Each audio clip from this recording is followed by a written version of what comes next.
first one that jumped out to me today said that Idaho home prices jumped 10% in November. Wow. So, yeah, and that totally stuck out to me as crazy because traditionally, November and December, people aren't really buying that many houses, in the middle of that school year as holidays are starting. So to see a 10% increase in Idaho at the end of the year, that would tell me, hey, the market's booming and doing really well. So the big question is this: how do most agents who don't have access to the secrets that the top agents in our industry hoard to themselves grow and prosper in today's real estate environment? That's the question. And this video podcast is the answer.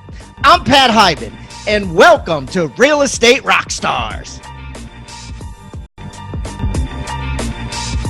Do the math. It's worth every single dollar. That's a title of a comment that I got on my certified listing agent course from Rebus University. It's from Bill Reeg. This is what Bill says. Bill says, looking to take your listing presentation to the next level? I've closed 100 appointments since I took Pat's certified listing agent course. 5 appointments, 5 new clients, 60 days. Boom. Do the math. It's worth every single dollar. Thanks, Bill. But listen, guys, I am offering this to you if you haven't already taken it, because so many brokers and teams make their agents take it before they do a single listing appointment. But if you haven't taken it, you can go to rebusuniversity.com and get it now. Now, here's the thing. For 30 days, what I'm going to do is I'm going to give you that course. I'm going to give you the buyer agent course, which teaches you how to close every single serious buyer that calls on the phone or emails. The certified team agent course is taught by Jeff Cohn, one of America's top agents, on how to build a team from zero to hero to hundreds and hundreds of units every year, step by step. It's like a 12-hour course, plus 7 other courses. Yes, you heard that right. All for a measly $127 a month. If you were to go to Rebus University and buy these courses individually, it costs you over $10,000. But today, if you go to futureofrealestatetraining.com, that's futureofrealestatetraining.com, you'll learn what Bill Reeg did, which is how to close 100% of the listing appointments you go on. Quite impressive. And you'll learn all the other incredible details provided in the 11 5-star courses that are offered. Yeah, it's like all you can eat bazaar. You go in now and you pay $127 a month. If you can eat all 11 courses in 1 month, that's all you pay is $197. This is a bargain, guys. Get it now. Futureofrealestatetraining.com. Hey, Real Estate Rockstars, this is Pat Hyben, and before we jump back into today's content, I want to tell you about an extraordinary offer from an extraordinary company. I'm talking about My Outdesk. If you haven't heard of My Outdesk, basically they're a virtual assistant company, a VA company that specializes in virtual assistants for real estate agents. Yeah, I'm talking about transaction coordinators, marketing assistants. I'm talking about ISAs, inside sales agents that prospect thousands and thousands of seller leads and buyer lead follow-ups. I mean, these guys are trained in this stuff specifically. You're not using a company that doesn't know or understand real estate sales. 4 out of 5 of the top teams in the U.S. use My Outdesk for their virtual assistants. And because I know the owner, Daniel Ramsey, I've known him for over a decade, and I know how awesome and incredible this company is and how it saves agents thousands and thousands of dollars every single week and makes them thousands and thousands or more every single week, we're going to give you a $400 coupon off of your first month of a virtual assistant and give you a free book entitled Scaling Your Business with Virtual Professionals. So you can read it and look into it before you decide anything. It's called Scaling Your Business with Virtual Professionals. And you can get it real easy. All you got to do is text the word Hyben, H-I-B-A-N, to 31996. That's H-I-B-A-N to 31996. And download your free book, Scaling Your Business with Virtual Professionals. And don't forget to mention also that you get a $400 discount, which will give you a coupon for that when you download the book. Thank you guys, and I hope you enjoy and make a ton of money using my Outdesk.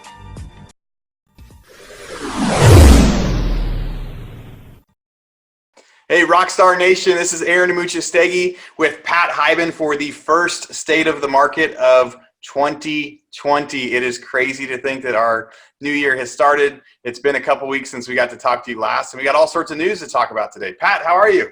Good, buddy. How you doing? It's great. Happy New Year. Happy New Year. Excited to be back. What do you want to dive into first, brother? What do you think? How about these stats, man? There's so many stats coming out with the new year. Let's talk about some. Yeah, I mean, we were talking predictions a few weeks ago, and now already there's like all the news that are hitting the headlines is like really, it's kind of big stuff, which is funny because 2019 was a year where there's plenty of people thinking the market was going up, plenty of people thinking the market was going down, and now we're seeing these first ones. So first one that jumped out to me today said that Idaho home prices jumped 10% in November. Wow. So, yeah, and that totally stuck out to me as crazy because traditionally, November and December, people aren't really buying that many houses, in the middle of that school year as holidays are starting. So to see a 10% increase in Idaho at the end of the year, that would tell me, hey, the market's booming and doing really well. Yeah, absolutely. And I think prices are up. The negative numbers that you see are inventory being down, which simple economics with supply and demand, it would make sense, right? You have less houses, so people are willing to pay more, right? Because if the demand is still there, yet so you have less houses, yet you basically have less transactions though, right? Because agents are less real estate commissions being paid, and this being a show for real estate agents, that means less agents are getting paid because there's less houses to buy. Yeah, I think agents like it when there's a lot of houses on the market. What were the stats saying for months of inventory? Like yes and no. I mean, if it's too many, right, then it's a seller's market, it's a buyer's market, and then it works against agents. And the same thing could be say if there's too little, because then there's not, people are competing, and there's not enough transactions, right? You're writing 3 or 4 offers to get one house, so you're working harder. So it's really hard to say what agents like. I think agents just like to get paid. So if you're just looking at the number of transactions, that's always the best number. And a lot of those numbers aren't out yet. But yeah, inventory, as far as the inventory is concerned, it says we're at a 3-year low. It says housing inventory is at its 3-year low. First time in 3 years since beginning of 2018, it looks like. Does it say months of inventory in there? Is it saying is it just the least amount of houses available, or is it saying this is coming off a Housing Wire, and it said the month of December 2019 saw the largest year-over-year decline of housing inventory in almost 3 years. The inventory declined by 12%, according to Realtor.com. Yes, that's less houses. Yeah, just bottom line, right? Why do you think there's less houses for sale? There may be 2 things that are happening. Maybe more stuff is selling, or maybe people hit that November, December, and they said they're going to take their houses off the market over the holidays, right? Like rather than they come to September, October, they feel like no one's going to buy a house over Christmas. Let's just take our house off the market and wait a few months. I wonder, we should try to get some year-over-year historical data for next time and see what happened last December, because it makes sense to me that houses would come off the market. It used to be one of my theories. I mean, it's either good news that stuff's selling, or less people or more stuff's off the market. Yeah, Washington Post did an article too where they asked people to predict. This came out January 6th, so literally yesterday. And they're saying with unemployment hovering over a 50-year low, and interest rates well below historical norms, the real estate industry is being dragged down by scarcity and housing stock, right? They're essentially saying because, the inventory is getting eaten. It's like food, it gets eaten, and then there's no food left in the fridge, especially in affordable price ranges.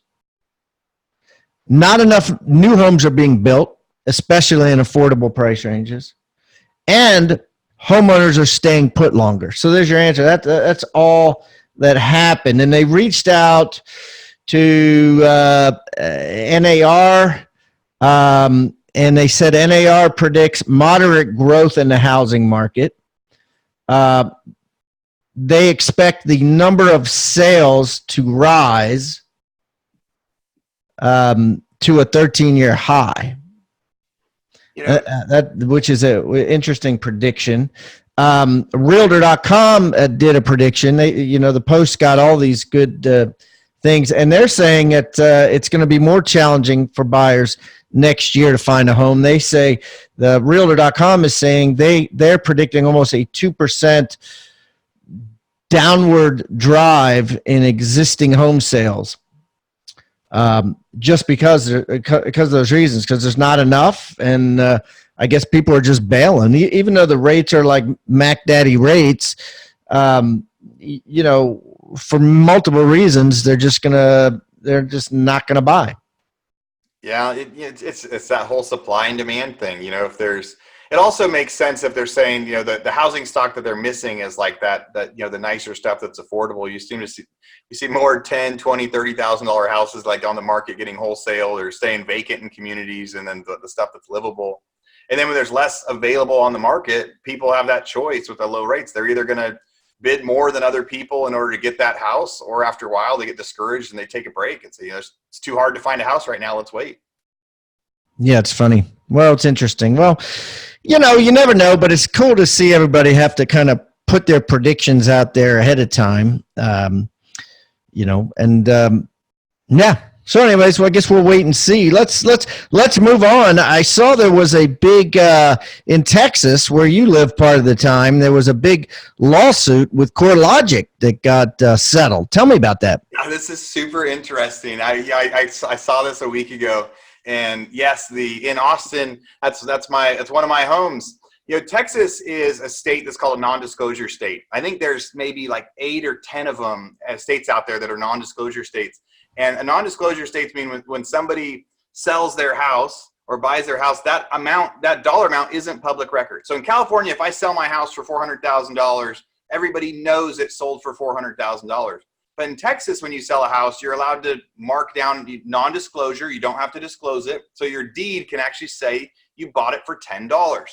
And the reason that's important is there's all sorts of reasons that non-disclosure states are important. So it's when somebody's going to try to figure out how much a house is worth or not, they have to hire a real estate agent because the real estate agent has the MLS data, which is accurate because it's not public record.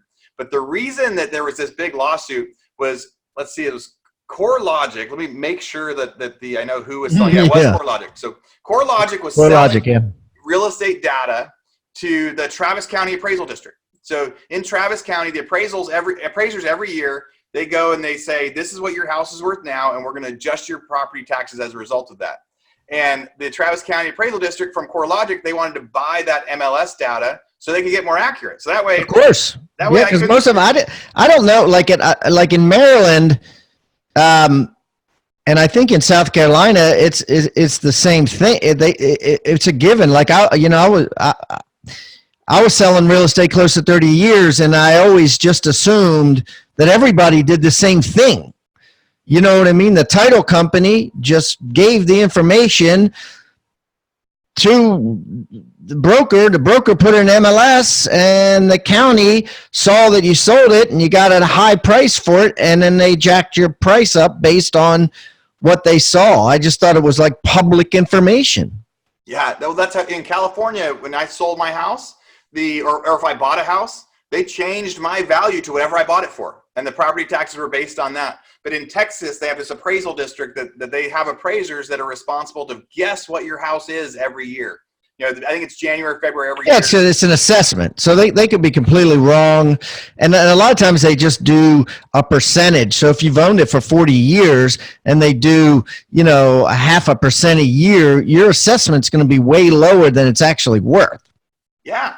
So they're selling this data. Appraisal district totally wants more data, but the Austin Board of Realtors sued CoreLogic and said, you did not have a right to sell our data. The realtors are saying that their MLS, that they own the data. They didn't have a right to sell that. They sent them a cease and desist. They also sent a cease and desist letter over to the Travis County Board of Realtors and said, you have to destroy all that stuff. Like, you can't use, even though you already have it, now you need to destroy it. You can't use it anymore. And they settled. It was a lawsuit that ended up coming down to a settlement. It says 8 months after they sued them. And as the results of it, now they aren't, CoreLogic refunded the Travis County for that. They're no longer selling them the data. They can no longer use the data. And it really, and that could be some sort of precedent for realtor offices out there to be protecting that data. Realtors want to protect that data, and Austin has proved they can. Yeah, what's interesting is, and that's good that they won. I mean, it is what it is, right? If you're not supposed to sell it and it's not supposed to be public, and you want to keep it private, I mean, it actually does help the consumer, right? Because if you could be buying a house and paying a lot less taxes than the house is actually worth, especially if you're buying, like I said, from someone that's owned it for a long time. Yeah, you don't want them to know what you sold it for. You don't want them to guess. I mean, there's a better chance that your property tax, because here's the other thing: if they charge you too much for your property taxes, you can go dispute it and actually prove what you bought it for. So if they assess you too high, you can go argue with them and say, no, I bought it for less than that. But if they assess you too low, then you just get to be happy. Yeah, it's just so weird. It's like, how do how do these county assessors even come up with what your house is worth? And if it's not public, I guess appraisers have access to MLS, and that's what CoreLogic was the access to the MLS. Yeah. Doesn't like Zillow, and can't you get solds on some of these websites now, or is that only in certain states? Yeah, I know, like in Zillow, you can see what stuff sold for, but I guess that's based on the county records. Yeah, it's a little of both. So like Zillow for Austin, Texas, so some properties it'll say this is what it sold for. Some properties it'll say it sold, and all they'll tell you is what it last listed for and how long it was on the market. So they have to make some guesses, right? So the appraisal district can say, they listed it for $200,000, but it took them 4 months to sell it, so maybe they sold it for $180 or $190. So they're educated as they try to do it, but it's that data. And we're living in a time where data is worth so much money. There's all these real estate technology companies coming out there that are basing all of their, they're creating all this new tech on like this new wave of real estate, and it is like the age of data. These companies are gathering data, selling the data for a ton of money, and they're holding on to what they have that makes them unique. Yeah, it's crazy, right? And I guess it's beneficial to the agents there in the agent community, because it makes your MLS and your access to the MLS worth that much more money. Worth your weight. Gives you a reason as a consumer to have to call an agent, because they have all the sold info. I tell you what, it happened to me in a county, it's like 3 hours west of Austin. I bought a house out there as a flip. I was used to seeing public record comp data, and there was none. I had to call a local real estate agent because the MLS had that data and they weren't sharing it with Zillow or anything else. So I had to hire an agent instead of hiring a flat rate listing, and I had to pay the full commission price because he had the data. He could tell me what it was going to sell for. Yeah, crazy.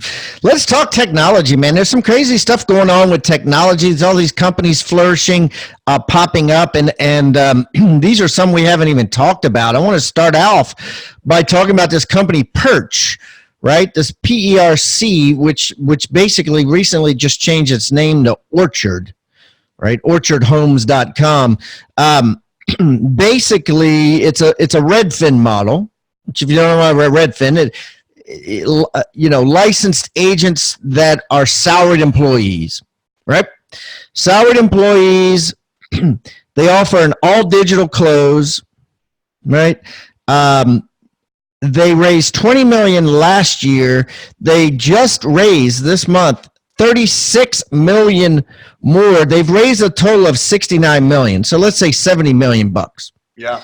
All recently, right? In the last couple of years. So these guys got $70 million in the coffer. They're a real estate sales company, revenues coming from commissions, right? And iBuyer type stuff, which they don't want to be recognized as an iBuyer, right? But that there's a lot of people are after that profit as well. Everybody, let's say. Yeah. And so, they're on the move, and I just find it fascinating, What do you think about this? Yeah, so the article says that Perch started as an iBuyer. We've been talking about iBuyers a bunch over the last couple months. They started as an iBuyer, and then it said one of their next business model in the next phase was they would offer a home sale guarantee where they would buy, if you said, I want to sell my house and I want to buy that one, they would buy the next one for you in cash and list your old house on the market. And if they didn't sell it within a certain amount of days, so that way they could so for them to be able to transact and sell your house, they would actually like loan you the money to buy your next one. Well, so you could move out and do it. Now there's a couple of businesses doing that. And so now they're taking it to another level where they're trying to do this perfect end user experience, the buyer, from buying to selling. They want you to say all digital close. All digital. They're trying to make the whole thing all digital, and if possible, I think, right? Eventually, if they're not already, this is where they're going. And then have the employees, the salaried employees, transact it, right? Ideally, a lot of these companies, I think, want the transaction to be no human being physically met, like handshaking. Right, it's kind of what Geico Insurance did to the insurance industry, sort of, right? Where they took out the insurance agent hand-to-hand contact, face-to-face contact, hired telemarketers to do the job, and then drop their prices. It's the same thing, right? Is I think what these guys are getting at. Yeah, I'm trying to figure out how they really make their money, though. I guess it's just maybe a low commission split model, or maybe they get a spread when they're buying the next house. When it says they've raised that much money, there's obviously, going to be some sort of an upside for the real estate experience they're offering. But yeah, that end user all digital close, I think 2020 is going to be the year where we're going to see just a lot more of that. There's a few big companies on the market doing that, and like I said, it's going to be all about real estate technology this year. Yeah, and like a lot of this money, a lot of this 70 mil, right? It's not going in the traditional real estate build. It's not like building a Remax or building a Keller Williams or something like that, right? I mean, a lot of it's going into technology, and these guys has scientists. Let me read this. This might explain some of what they're trying to do as well as what we've already talked about. It says, for example, Orchard has improved its search function ability to allow users to choose which photo they're searching for. Let's say the master bedroom is the most important room in the home to you, or the kitchen. Orchard lets you search by pictures of that room as you browse homes. Let's just say let's go with kitchen. You can browse homes and you could search by kitchens based on the photograph. Orchard is also working on a new machine learning powered search system that would allow users to select 5 homes they love to help the search algorithms find homes similar to them. So it's not the consumer that's trying to look at this house, it doesn't fit. Look at this house, doesn't fit. Let's say you're looking for a big flat backyard because you have 5 big dogs, and you want it to be fenced and flat and whatever. And you start clicking on clicking on photos of flat backyards. It's going to find houses for you that have this perfect backyard or perfect kitchen. That's totally smart. I mean, it is smart, right? When people are looking for stuff, people are picky, and people have their things that they like. And so, you really never know what it is, but I think that's pretty smart. If they find a way to go, this person's always looking at the kitchen. Traditional real estate, we used to always think, no, you need a picture of the front yard, you need a picture of the house at an angle, you need a picture of the kitchen, and a picture of the master bath. But maybe now, different people have different things they're looking for. If you go to the Orchard Homes website, right at the very beginning, it says, and this may have been before they started to make the change, it says, become a cash buyer. We'll help you find a home you love. So that's with their technology. And then we're going to reserve that house using our cash. You no longer have to make a contingent offer. We're going to buy that house in cash for you. Then skip the showings. After you move out of the house into your new house, we're going to clean it up, list your old house for sale, and sell it for you. We're going to sell it for top dollar because now it's cleaned up and empty. And so they're trying to say, we're going to help you buy another house, and then we're going to sell your old house all digital. And that's that full spectrum for that user. You're like, hey, I want a new house. They help you find it. They fund it. You move. They sell your old one. You're like, that was easy. That's like the easy button, right?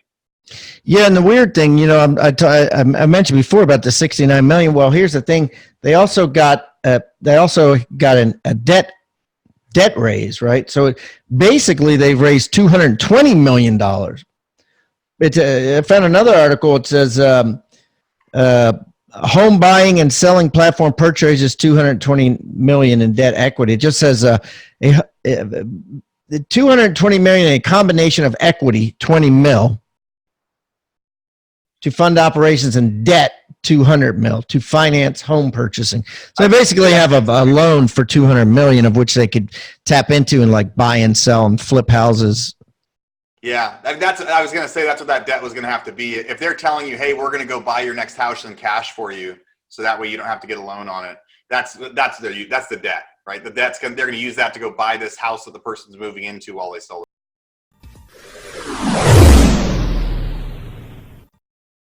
TribeOfMillionaires.com. Guys, write that down. Rockstar Nation got a free special offer for you. Now, I've just written a book, and it's just been published. Co-authored it with David Osborne, who's been on this show multiple times. If you don't know David, he is one of the top execs at Keller Williams Real Estate, was personally mentored for the last 2 decades by Gary Keller himself, and he's in all kinds of businesses. His bio and explanation and everything is in this book. But anyways, David and I got together. We decided to write a book. We called it Tribe of Millionaires. And I guarantee you it's going to change your life. To find out more, just go to tribeofmillionaires.com. We're going to give it to you absolutely free. Only thing we ask in return is, of course, number one, you pay the shipping. Not a big deal. But number two, that you go on Amazon and write us a review. We're really looking to get an incredible amount of reviews, and because of that, we're giving this book away for free. Go to tribeofmillionaires.com today. Hey, real estate agents and rock stars. If you're getting value out of the content in this episode, make sure you like the video and subscribe to this channel. Also, click the little bell icon to be notified about upcoming episodes. And I would also love it if you left a comment and shared the most impactful tips and tactics you've learned from the knowledge shared in this episode, or even maybe make a suggestion requesting a topic of what you'd like to learn in future episodes. I welcome any feedback below. Now, back to the episode.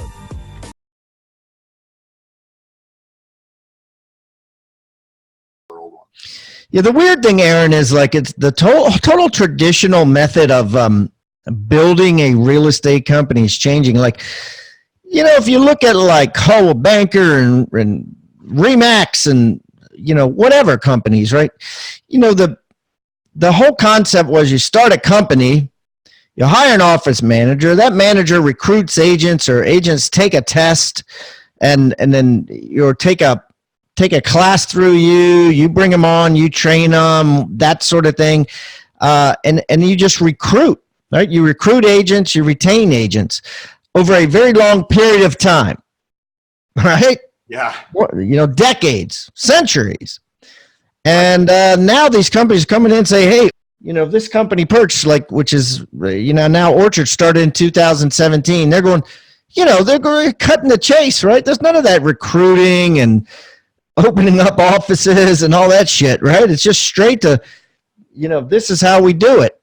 And this is how we grow. And then agents join them. And obviously they're trying to offer a lot of things that aren't what the traditional real estate companies are offering. Yeah. It's, you know, XP was one of the first ones that started doing that, right? Or maybe not one of the first ones, but they didn't start with cash. They're more traditional in their recruitment, more like Keller Williams in their recruitment, right? They recruited with profit share. So it was like through the agents versus through that's true. The office manager. Like, so yeah, so some are going to recruit through tech. You know, this Orchard, they're recruiting for the idea to like, look, we're providing the people cash. Of course they're going to use you. That's like and Redfin too. It's like people go to Redfin because they're like there was an agent that used to work at my team that works for Redfin now, and it was like, you know, you go there for the salary. You know, you're a licensed agent, and you're like, you know what, I don't want the ups and downs of this. I'm gonna go there. I'm gonna go to Orchard and get a salary, right? Yeah. And I can do what I love, but get a salary. So this kind of merges into a couple other articles that popped up, right? I was reading some articles on TechCrunch. and Housing Wire, and they talked about these two companies that are kind of similar, but also different. But it's a fascinating way that people are buying houses now that I had never heard of before. What do you know about Fleck? F-L-E-Q, Fleck.com. Yeah, and I think this is actually a sign of that lower inventory thing. All these companies, one of their headlines is now you can be a cash buyer, right? So what Fleck is, but this new one, Fleck, this is super interesting. I hadn't heard about this until now, but they're saying, hey, we're going to be the cash buyer for you to go in and buy this house, but you're just going to buy a portion of it. So if you can go buy this house for $200,000 and you've got $10,000, but you want to be a homeowner, they say, okay, we'll go buy this house with you, but you're going to own 5% of the house and we're going to own 95% of the house. Or let's say you're buying a house for $100,000. You give them $50,000, you put in $50,000, so you own half the house, they own half the house. That means you're going to share in half of the mortgage, half of the expenses, pay rent on the other portion. It's really interesting, but I think it's mostly for people that have been traditionally renters and don't have enough money or can't get qualified for a full purchase, but they want to be able to have a belief that they're gaining some equity. So they get to have that equity in the house, and if they sell in a year or two, it's super easy. They say, hey, we'll just buy you out.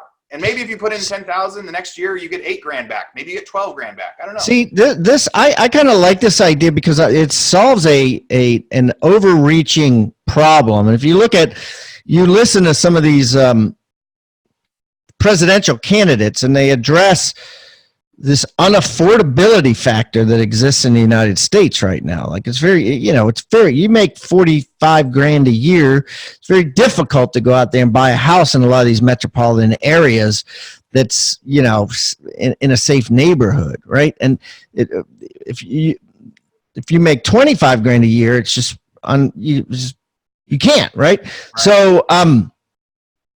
So this affordability factor of homeownership is a problem, and this solves that, right? Because you can essentially go in and say, "Look, I don't have any. I got $1,000. It's going to cost $10,000 in closing, so I'm never going to save up that extra $9,000. Fleck puts up $9,000. You put up $1,000. You own 10% of the house. Fleck owns 90% of the house." Your septic system goes up because the house is built in 1950. Yeah. It costs $10,000. You pay $1,000. They pay $9,000. Your AC goes out. It costs $3,000. You pay, $300. They pay $2,700. I mean, for people that are scared to own homes because of the potential massive amount of repairs, it's a great deal. Reminds me of kind of like the car industry. Yeah, I think it solves the problem too, because for people that are worried about the risk of owning a home or a downside or the nerves of that, they get to feel like they own they get to own the house. On these websites, they say you can still remodel it, you can improve it. We encourage that. Like, it's your house. Right. You can paint it. Right. Yeah. You could have 10 dogs. Yeah, but if the roof gets messed up and it has to be replaced, you're not on the hook for the whole thing. And so it gets them. I mean, everybody that owns their house, most people own their house, they still have a loan for 90% of it, right? So everybody, when they say they own their house, but if you buy a house and you get a loan for 90%, you still have to, but the roof goes out, you pay for the whole thing, right? So I don't own my house outright. I've got a loan on it. So just I didn't think about that, guys, and then share it, right? Yeah, and another cool thing about it that I like about it is.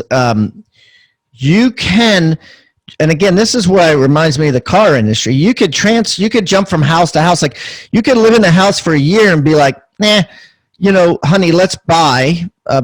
Let's say you have twins, unexpected twins, and you already have 2 kids. You're like, we need another bed. We need 2 more bedrooms. You can buy another house in the neighborhood that comes up for sale. Literally, 5 months after buying your first house. And you could transfer your equity in the one Fleck to the next without ever listing your house for sale. Like, literally, you could buy that house cash, do another Fleck deal, transfer your Fleck industry, Fleck. It's like a trade-in. You're trading in your house. Yeah, it's like a car trade-in, right? You're trading it in, right? You're trading the equity in, and literally, like the next week, you could own another house and get rid of the first one, Yeah, just like a car. I do think it's pretty, and maybe if you trade out within the first year, maybe you lose a couple $1,000. Maybe if you stay in that house for over a year, you gain a couple $1,000. I don't quite know how that part will work, but that definitely is the story behind it on how they do it. You can cash out, you can move out whenever you want. And here's the other thing too, right? Prices go down, right? You pay $500 for a house. You want to bail in 3 years. Next thing you know, it's worth $420. Yeah. I mean, you're not on the hook, right? You're only on the hook for 10%.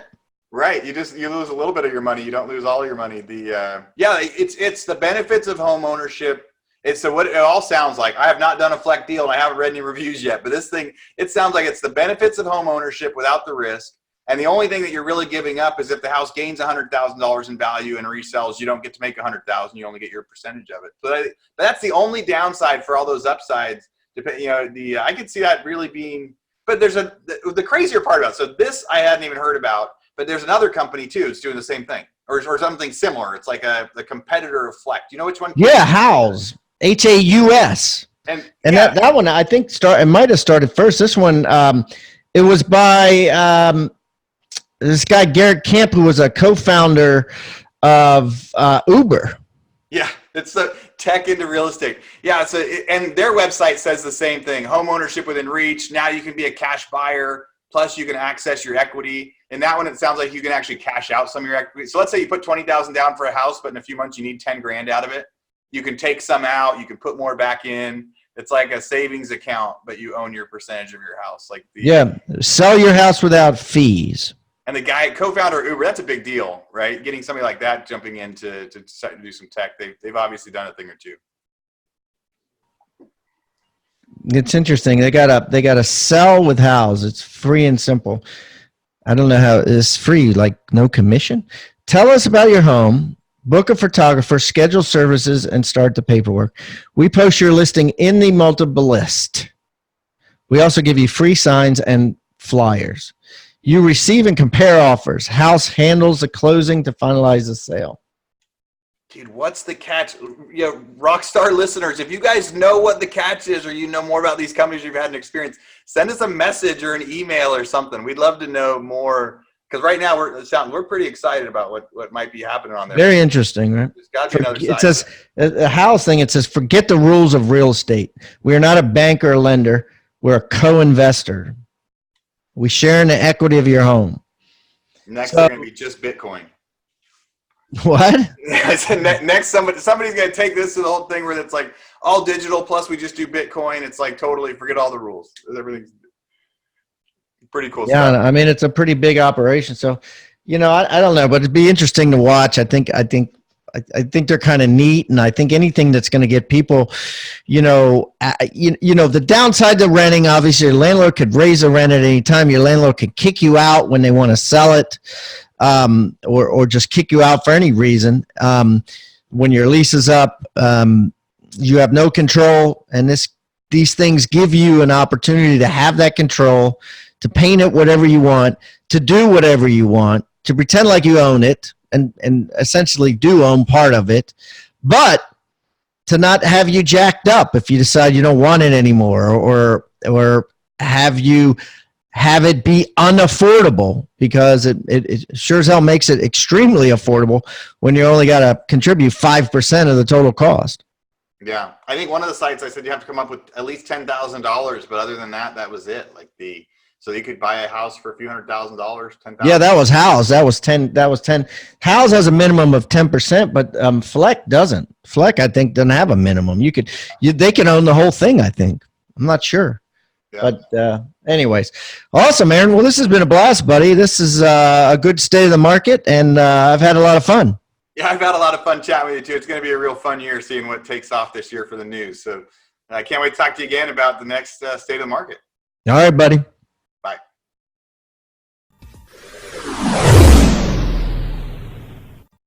I want you to think about the word toolbox. What is a toolbox? A toolbox is a box full of tools that you use to build something great.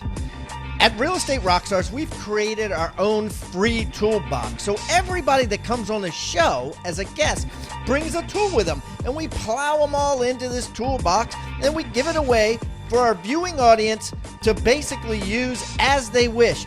Everything we put in there is an actionable item that can be downloaded, can be printed, can be used immediately. And we got things like scripts and dialogues, checklists for teams, checklists to keep agents accountable, referral forms that are filled out at settlement to get referrals by your buyers and sellers. Everything you could think of that you could use on a regular basis about real estate is included in this toolbox. And it's helping agents worldwide sell more houses and make their jobs a lot easier and processes much more efficient. And the thing is, it's absolutely free. All you got to do is go to hibandigital.com/toolbox or text the word toolbox to 444-999. That's toolbox 444-999. Do it now. Rockstar Nation, thank you for listening to Real Estate Rockstars. Listen, I need a favor. If you find this free content helpful, if you find our downloadable items from each guest helpful, please, I need you to pull out your pointing finger, yes, the one finger that points at people, and hit subscribe. Yes, subscribe. The more subscribers we get, the better we look in the ratings, and the easier it is to get guests like Robert Kiyosaki, Barbara Corcoran, all the players that are on $1 million listing in the different cities. All that stuff makes it easier the more subscribers we get, so please subscribe. And listen, there's a lot of places you can leave comments. There's a lot of places you can like. We're on Facebook. We have an Instagram page. Instagram page is I am Pat Hyben. The Facebook is Real Estate Rockstars Radio. Feel free to leave us comments there. The most popular form of commenting seems to happen on YouTube. Yes, for whatever reason, it's a very open environment. So just go to YouTube and go to Real Estate Rockstars Radio. Leave us comments there. Some of them we will read on the show. We love your feedback. So thanks, guys, and I hope you are having a great day. Oh, and also, listen, if you're going to subscribe and you haven't already left a review on iTunes, please do that too. Have a great day, and thanks so much, Rockstar Nation. I really appreciate you.